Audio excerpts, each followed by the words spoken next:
कशा आहात मुलांनो? अभ्यास करतायत ना? करायलाच पाहिजे. आपण शेवटच्या लेक्चरमध्ये पाहिलं ऑर्थोगोनल युनिट वेक्टर. आता ऑर्थोगोनल युनिट वेक्टरमध्ये आपण काय पाहिलं बघा. सपोज करा तुम्हाला जर एक वेक्टर दिला असेल, वेक्टर ए. दिलेला ए वेक्टर तुम्ही 3 कंपोनंटमध्ये रिझॉल्व्ह करू शकतात. मग दिलेला एक वेक्टर तुम्ही 3 कंपोनंटमध्ये रिझॉल्व्ह किंवा स्प्लिट किंवा तोडणं आपण कसं करू शकतो. सपोज हा वेक्टर ए आहे, इथं आहे तुमचा एक्स ॲक्सिस, इथं आहे तुमचा वाय ॲक्सिस आणि इथं आहे तुमचा झेड ॲक्सिस. लक्षात, हे 3 ॲक्सिस, ह्या 3 ॲक्सिसच्या मध्ये तुमचा वेक्टर ए दिला आहे असा. ठीक आहे. हा मग वेक्टर ए तुम्ही 3 कंपोनंटमध्ये रिझॉल्व्ह कसं करू शकतात. आता बघा, the unit vector along X axis काय असतो, I cap. I cap is the unit vector along X axis. X ॲक्सिसवरती कोणता युनिट वेक्टर घेतो आपण, आय कॅप. त्यानंतर वाय ॲक्सिसवरती कोणता युनिट वेक्टर घेतो आपण, जे कॅप. आणि झेड ॲक्सिसवरती कोणता युनिट वेक्टर घेतो आपण, के कॅप. ठीक आहे. त्यानंतर बघा, ज्यावेळेस तुम्ही वेक्टर ए 3 कंपोनंटमध्ये रिझॉल्व्ह करतात त्यावेळेस तुमचं काय येतं, vector A is equal to ax vector. Vector A ज्यावेळेस तुम्ही एक्स ॲक्सिसवरती रिझॉल्व्ह करतात त्यावेळेस वेक्टर कोणता तयार होतो, ax वेक्टर. ज्यावेळेस तुम्ही वेक्टर ए वाय ॲक्सिसवरती रिझॉल्व्ह करतात त्यावेळेस कोणतं वेक्टर तयार होतो, ay वेक्टर. वाय ॲक्सिसवरती रिझॉल्व्ह केलं ay वेक्टर, एक्स ॲक्सिसवरती रिझॉल्व्ह केलं ax वेक्टर आणि झेड ॲक्सिसवरती ज्यावेळेस तुम्ही रिझॉल्व्ह करताल त्यावेळेस वेक्टर होतो az वेक्टर. लक्षात. आता बघा, ax वेक्टर, ay वेक्टर आणि az वेक्टर आपण कसं लिहू शकतो. ax ला मी लिहितो magnitude into direction. ax vector X डायरेक्शनमध्ये आहे म्हणून मी काय लिहिलं, आय कॅप. त्यानंतर ay वेक्टरचं मॅग्निट्यूड ay आणि direction J cap plus az वेक्टरचं मॅग्निट्यूड az आणि डायरेक्शन के कॅप. लक्षात. मीन्स दिलेला वेक्टर ज्यावेळेस तुम्ही 3 कंपोनंटमध्ये रिझॉल्व्ह करतो त्यावेळेस इक्वेशन काय येतं तुमचं, ax i cap plus ay j cap plus az k cap. ह्या इक्वेशनला म्हणायचं रेक्टिलिनियर फॉर्म ऑफ वेक्टर किंवा ह्यालाच म्हणतो आपण कार्टेशियन फॉर्म ऑफ वेक्टर. हे जे मी लिहिलंय vector A is equal to ax i cap plus ay j cap plus az k cap, ह्या फॉर्मला म्हणायचं कार्टेशियन फॉर्म ऑफ वेक्टर किंवा रेक्टिलिनियर फॉर्म ऑफ वेक्टर. ज्यावेळेस तुम्ही किंवा ज्यावेळेस तुम्हाला 2 कार्टेशियन फॉर्म ऑफ वेक्टर दिले असतील तर त्या वेक्टरचं ॲडिशन कसं करायचं हे पण सांगितलंय, त्या वेक्टरचं सबट्रॅक्शन कसं करायचं हे पण सांगितलंय. आजच्या लेक्चरमध्ये आपण नवीन पॉईंट पाहणार आहेत, that is position vector and displacement vector. 2 टाईपचे वेक्टर मी आज तुम्हाला सांगणार आहे.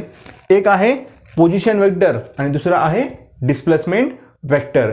ॲक्च्युली हे जे 2 वेक्टर आहेत हे टाईप्स ऑफ वेक्टरमध्ये शिकवायला पाहिजेत, परंतु ह्यांचा यूज हा फिजिक्समध्ये खूप ठिकाणी होतो. जसं आपण टाईप्स ऑफ वेक्टरमध्ये शिकलात, negative vector, parallel vector, null vector, unit vector, त्यावेळेसच हे 2 टाईप्स तिथं असायला शिकवायला पाहिजे होते, परंतु ह्यांचा यूज खूप सारा होतो फिजिक्समध्ये, त्यामुळे मी ह्यांना स्पेशल लेक्चरमध्ये शिकवत आहे. चला तर मग आजचा पॉईंट लिहा आता, पोझिशन वेक्टर, आणि त्यानंतर आपण पाहणार आहेत डिस्प्लेसमेंट वेक्टर. फर्स्ट टाका आता पोझिशन वेक्टर. फर्स्ट पॉईंट लिहा आता position vector.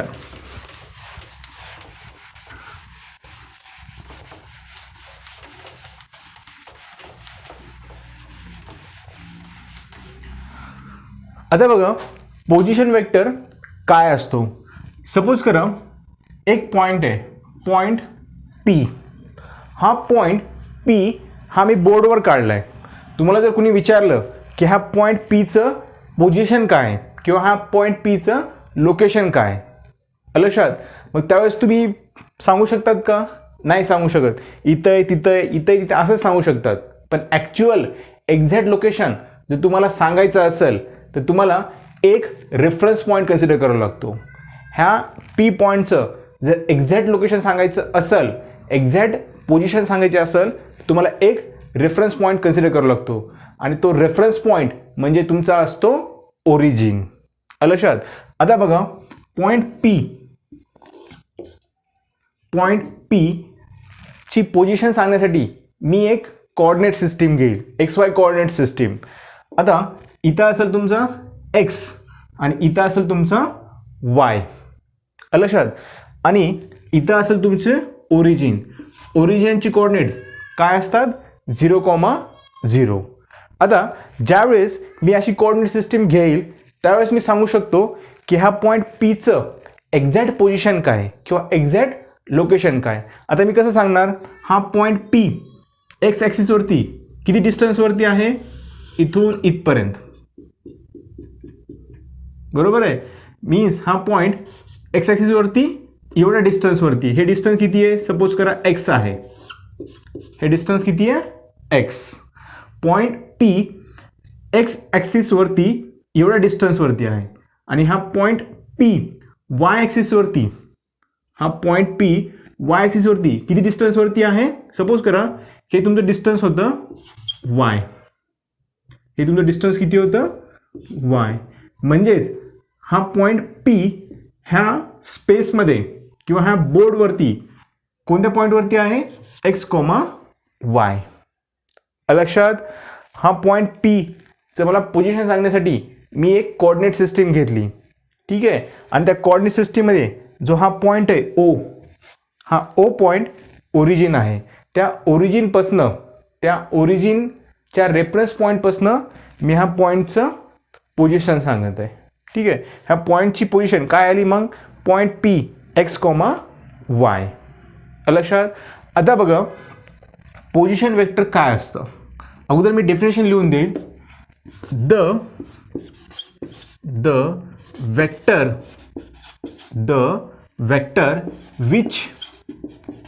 which join the point, the vector which join the point from origin is called as position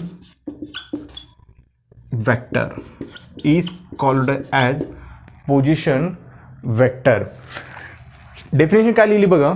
the vector which join the point from origin is called as position vector. The vector हा काढला मी vector, बरोबर आहे. Vector, लक्षात. The vector which join the point from origin is called as position vector. आणि position vector आपण denote करतो R न. पोझिशन वेक्टर आपण कशाने डिनोट करतो? पोझिशन वेक्टर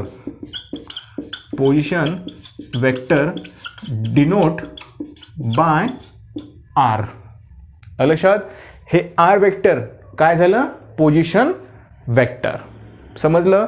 आता बघा वेक्टर आर हा मी कसं करतो किंवा ह्या वेक्टर आरचं इक्वेशन मी कसं लिहितो. आता वेक्टर आरचं इक्वेशन लिहिण्यासाठी मी काय करतो बघा. Vector R is equal to x, इथला पीचा एक्स कोऑर्डिनेट मायनस ह्या ओचा एक्स कोऑर्डिनेट. पीचा एक्स कोऑर्डिनेट आणि ओचा एक्स कोऑर्डिनेट मी मायनस करतो. एक्स मायनस ओचा एक्स कोऑर्डिनेट किती आहे? 0 इंटू आय कॅप. ठीक आहे. तुम्ही जर 11वीला जर तुमचं मॅथ असेल तर तुम्हाला एक फॉर्म्युला येईल, डिस्टन्स फॉर्म्युला. 2 पॉईंट म्हणलं डिस्टन्स. सपोज करा हा पॉईंटचे कोऑर्डिनेट आहेत x1 y1, हा दुसरा पॉईंट आहे. सपोज हा पॉईंट P आहे, हा पॉईंट Q आहे. क्यू पॉईंटची कोऑर्डिनेट काय आहे? x2, y2. जर दोघांमधलं जर तुम्हाला डिस्टन्स काढायचं असेल, जर दोघांमधलं डिस्टन्स काढायचं असेल, आपण कसं काढतो distance D is equal to x2 minus x1, इथला x2 कोऑर्डिनेट इथला x1 coordinate minus plus y2 minus y1, दोन पॉईंटमधलं डिस्टन्स आपण डिस्टन्स या फॉर्म्युलेला काढू शकतो. ठीक आहे, हे तुम्हाला मॅथमध्ये होईल. ठीक आहे, आता बघा मी पोझिशन वेक्टर कसा काढतोय, पीचा एक्स कोऑर्डिनेट मायनस ओरिजिन ओचा x coordinate into I cap plus पीचा Y coordinate means Y minus ओचा वाय कोऑर्डिनेट, हा झाला एक्स कोऑर्डिनेट ओचा आणि हा झाला वाय कोऑर्डिनेट. ठीक आहे, into j cap means unit vector is equal to x i cap plus y j cap. हे झालं तुमचं युनिट वेक्टर. लक्षात. नेक्स्ट लिहा आता मॅग्निट्यूड ऑफ युनिट वेक्टर. आता युनिट वेक्टरचं मॅग्निट्यूड कसं काढलं जातं, आपण मागच्या लेक्चरमध्ये पाहिलं. कार्टेशियन फॉर्ममध्ये जर तुमचं वेक्टर दिला असेल तर त्या वेक्टरचं मॅग्निट्यूड आपण कसं काढतो. सपोज वेक्टर असं दिला असेल a x i cap plus a y j cap, त्याचं मॅग्निट्यूड आपण कसं काढत होतो, स्क्वेअर रूटमध्ये आयचा कोएफिशियंट काय a x cap a x square plus वायचा coefficient a y square. Same इथं पण तेच करायचं. Magnitude of vector R is equal to square रूटमध्ये x square plus y square. हे झालं magnitude of vector, magnitude of position vector. आता बघा पोझिशन वेक्टरचं मी मॅग्निट्यूड काढलं, पोझिशन वेक्टर काढला, परंतु पोझिशन वेक्टरचं जर मला डायरेक्शन पाहिजे असेल तर मी डायरेक्शन कसं काढणार. हे तुमचा पोझिशन वेक्टर होता, पोझिशन वेक्टर आर. जर पोझिशन वेक्टरचं जर मला डायरेक्शन पाहिजे असेल तर मी काय करत असतो, त्या वेक्टरवरती एक युनिट वेक्टर घेत असतो. मग unit vector on position vector काय असेल, आर कॅप. बरोबर आहे. R cap is the unit vector on position vector. हा आर कॅपचं काम काय असतं, to give the direction to the position vector. मग आर कॅप मी कसा काढतो बघा आता, unit vector r cap is equal to vector r vector divide by magnitude of vector. मग r cap is equal to vector किती आहे तुमचा, x i cap plus y j cap, x i cap plus y j cap divide by mod R किती तुमचा, mod R x square plus y square. लक्षात. हे झालं तुमचं position वेक्टरचं magnitude आणि हे झालं तुमचं पोझिशन वेक्टरची डायरेक्शन. मीन्स मी असं लिहू शकतो, मग position vector is equal to magnitude into direction. कुठलाही वेक्टर आपण कसं दाखवतो, magnitude into direction. Means position vector is equal to magnitude किती आहे, mod of R into direction काय आहे त्याची, आर कॅप. लक्षात. हे झालं तुमचं position vector, magnitude into direction. समजलं. पोझिशन वेक्टर मीन्स काय असतं, the vector which join the point from origin is called as position vector. झालं. आता नेक्स्ट पॉईंट टाका आता, डिस्प्लेसमेंट वेक्टर. सेकंड पॉईंट लिहा आता, डिस्प्लेसमेंट वेक्टर.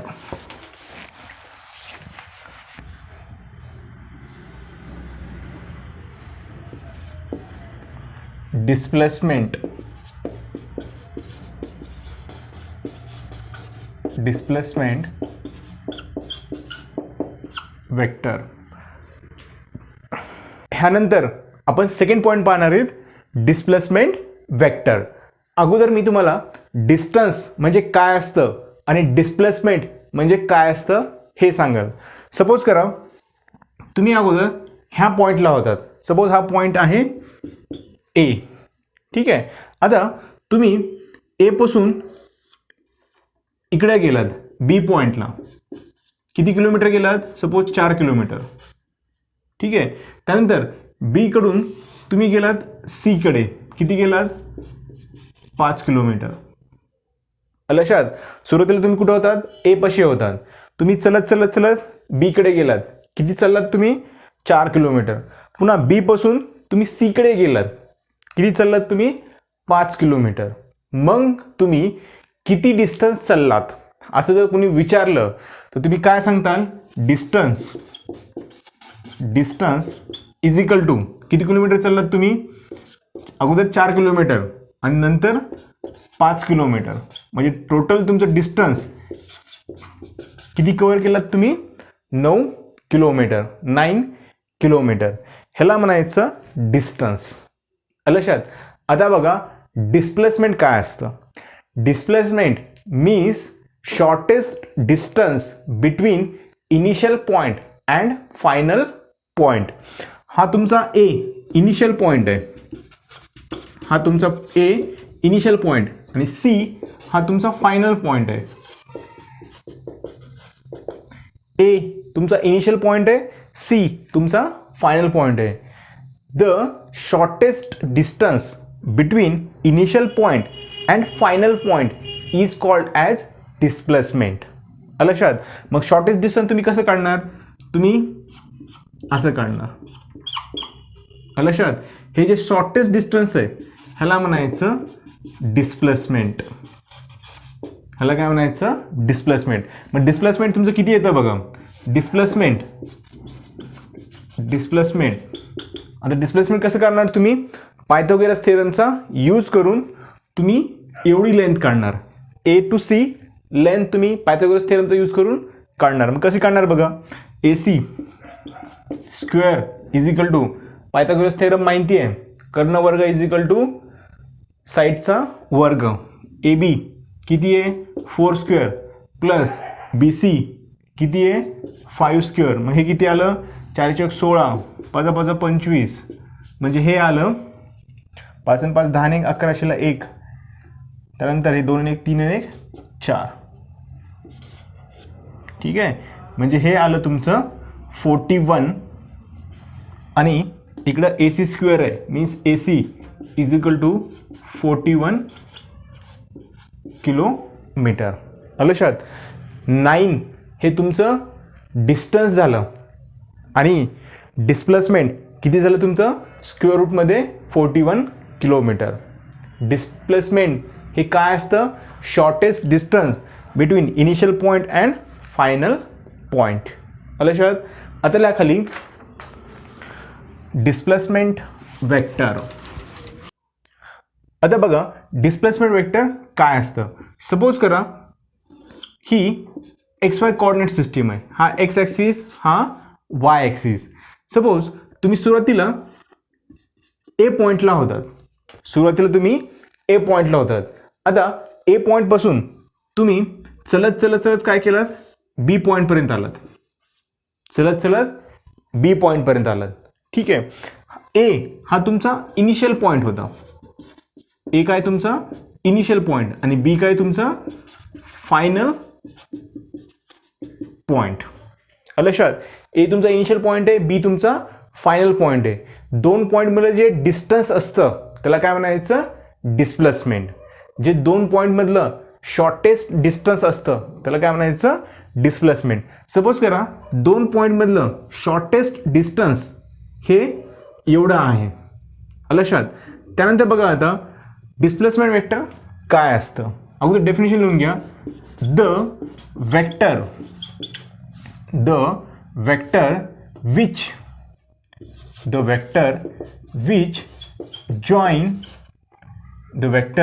which join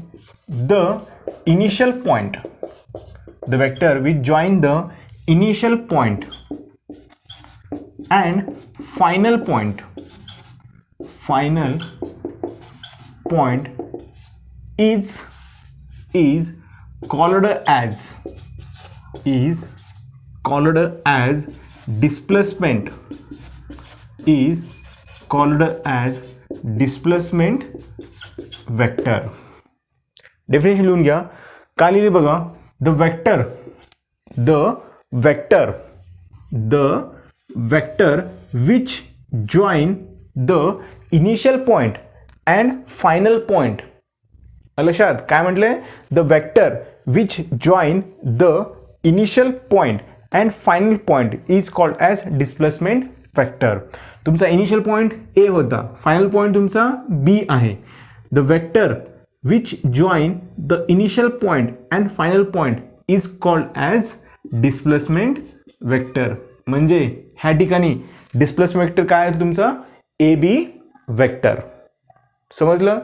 आता बघा, पॉइंट ए हा इनिशियल पॉइंट पासून कोणत्या पोझिशनवरती आहे, पोझिशन R1. लक्षात, पॉइंट ए हा इनिशियल पॉइंट पासून, ओरिजिन पासून मी जर जॉईन केला तर पॉइंट ए चा पोझिशन वेक्टर काय असेल, R1, आणि पॉइंट बी चा पोझिशन वेक्टर काय असेल, R2 वेक्टर. ठीक आहे. लक्षात काय केलं मी, पॉइंट ए चा पोझिशन वेक्टर R1 काढला आणि पॉइंट बी चा पोझिशन वेक्टर R2 काढला. मग आता हा काय तयार झाला, ट्रायंगल तयार झाला. लक्षात, हा काय तयार झाला, आता ट्रायंगल तयार झाला. आता मी पोझिशन वेक्टर आणि ट्रायंगल तयार झाला. आता बघा, ह्या ट्रायंगलमध्ये मी वेक्टर ए बी कसा काढतो. आता वेक्टर ए बी काढण्यासाठी खाली लिहा, by using triangle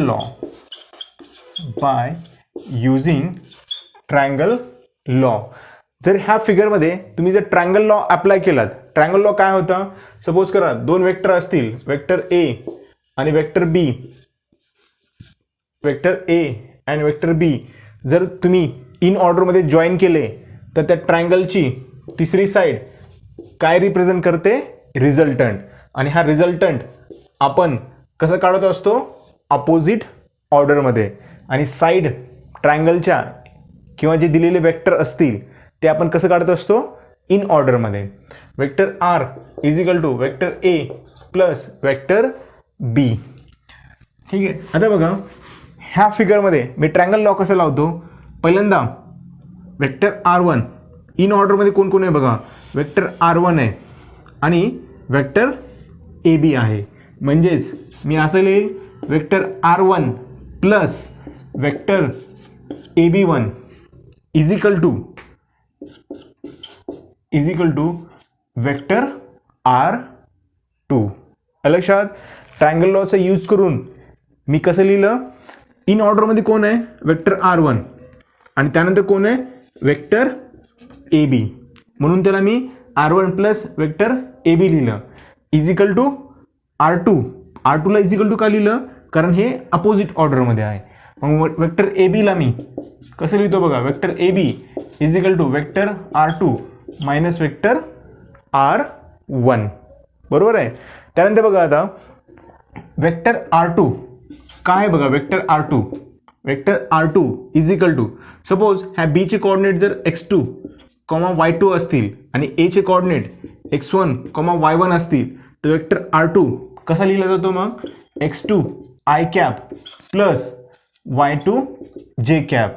and vector R1 कसा लिहिला जाईल, x1 i cap plus y1 j cap. Hence vector A B means displacement vector काय असेल मग, आता R2 ची व्हॅल्यू पुट करून टाका, R2 i cap plus y2 j cap, मायनसला मायनस, R1 काय इथं, x1 i cap plus y1 j cap. ठीक आहे. आता ए बी साठी सॉल्व करा, तुम्हाला पोझिशन वेक्टर तुम्हाला डिस्प्लेसमेंट वेक्टर मिळून जाईल. Displacement vector A B is equal to, हे सॉल्व करा. हे कसं सॉल्व करायचं हे तुम्हाला कार्टेशियन चं ॲडिशन सबट्रॅक्शन शिकवताना सांगितलं आहे x2 minus x1 i cap plus वाटलं त्याला असं लिहा vector A B is equal to x2 i cap plus y2 j cap minus x1 i cap minus y1 j cap. ठीक आहे, इथून x2 इथून x1 दोघांचं सबट्रॅक्शन आहे म्हणून x2 minus x1 i cap plus y2 minus y1 j cap. हे आलं तुमचं डिस्प्लेसमेंट वेक्टर. लक्षात. आता डिस्प्लेसमेंट वेक्टरचं मॅग्निट्यूड कसं काढलं जातं मग. Magnitude of displacement vector is equal to x2 minus x1 चा square plus y2 minus y1 चा स्क्वेअर. लक्षात. आता ह्यानंतर बघूत आपण डिस्प्लेसमेंट वेक्टरची डायरेक्शन कशी काढायची. डिस्प्लेसमेंट वेक्टरची डायरेक्शन काढण्यासाठी आपण युनिट वेक्टर यूज करतो. सपोज करा हे तुमचं डिस्प्लेसमेंट वेक्टर होतं, वेक्टर ए बी. ठीक आहे. आता ह्या डिस्प्लेसमेंट वेक्टरची डायरेक्शन काढायची असेल तर मी काय करतो, ह्या डिस्प्लेसमेंट वेक्टरवरती एक युनिट वेक्टर घेतो. डिस्प्लेसमेंट वेक्टरवरती युनिट वेक्टर कसा घ्यायचा किंवा डिस्प्लेसमेंट वेक्टरवरती युनिट वेक्टर काय येईल, ए बी कॅप. ठीक आहे. मग ए बी कॅपची व्हॅल्यू आपण कशी काढतो, displacement vector A B cap is equal to vector divide by mod of vector. Vector A B means displacement vector काय आहे तुमचं, x2 minus x1 i cap plus y2 minus y1 j cap divide by magnitude of A B किती येतं, x2 minus x1 चा square plus y2 minus y1 चा square. लक्षात. हे झालं डिस्प्लेसमेंट वेक्टरचं डायरेक्शन. कशाचा यूज करून मी डायरेक्शन घेतलं, युनिट वेक्टरचा यूज करून डिस्प्लेसमेंट वेक्टरचं डायरेक्शन काढलं. लक्षात.